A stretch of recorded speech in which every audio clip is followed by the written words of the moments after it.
role in the 1950s with the introduction of erythromycin. Also included in this class of antibiotics are azithromycin and clarithromycin.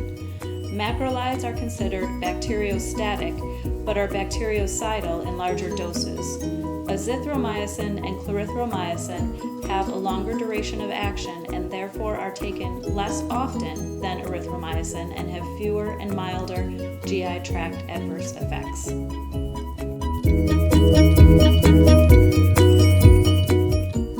Macrolides are protein synthesis inhibitors. They reversibly bind to the 50S ribosomal subunits of susceptible microorganisms. Without the ability to utilize protein, the cell is unable to support cellular function and will eventually die out. These antibiotics are unique in that they are effective against several bacterial species that reproduce inside of host cells instead of only in bloodstream or interstitial spaces.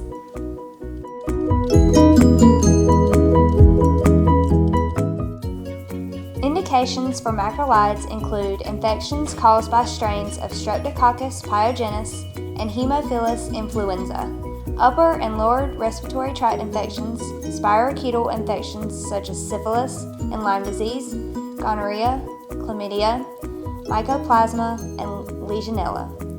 Erythromycin ointment is used for prophylaxis of chlamydia and gonorrhea infections in newborns.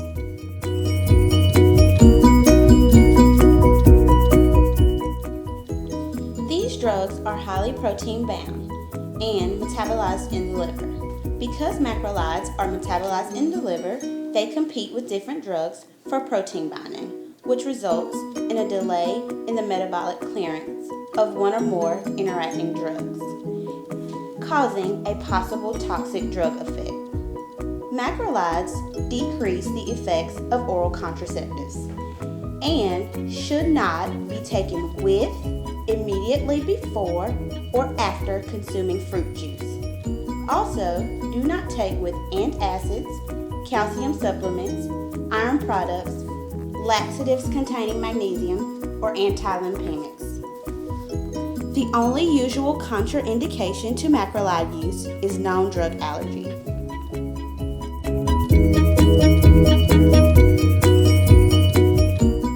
Adverse effects include palpitations, chest pain, QT wave prolongation, headache, dizziness, vertigo, abnormal taste, anorexia, nausea, vomiting, diarrhea, heartburn, abdominal pain, flatulence, rash, urticaria, hearing loss, tinnitus, and cholestatic jaundice.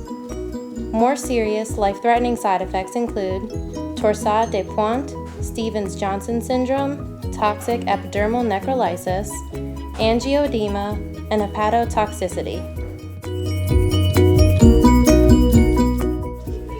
Because macrolides are metabolized by the liver, it is important to monitor liver function during therapy.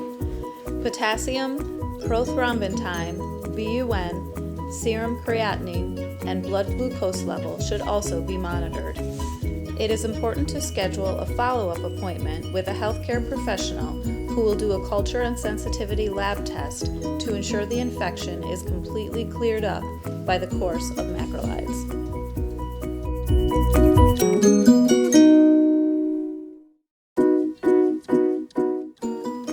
When educating the patient, provide them with a list of foods and beverages that may interact negatively with antibiotics, such as alcohol, acidic fruit juices, and dairy products. The effectiveness of oral contraceptives are decreased with antibiotics, and patients should use a backup method while on these medications. Wear a medical alert bracelet or necklace with drug allergies, especially if anaphylactic reaction will occur. You should take the medications as directed and pay attention to proper dosage and instructions. Do not skip or double up on doses if missed. Patients should be reminded to not take antibiotics with antacids, calcium supplements, iron products, laxatives, or some antilytic drugs. Patients should immediately report the following symptoms to the healthcare provider: chest pain, palpitations, dizziness, jaundice, rash, and hearing loss. Are we done yet? Yeah, I think it's been 5 minutes. Good enough.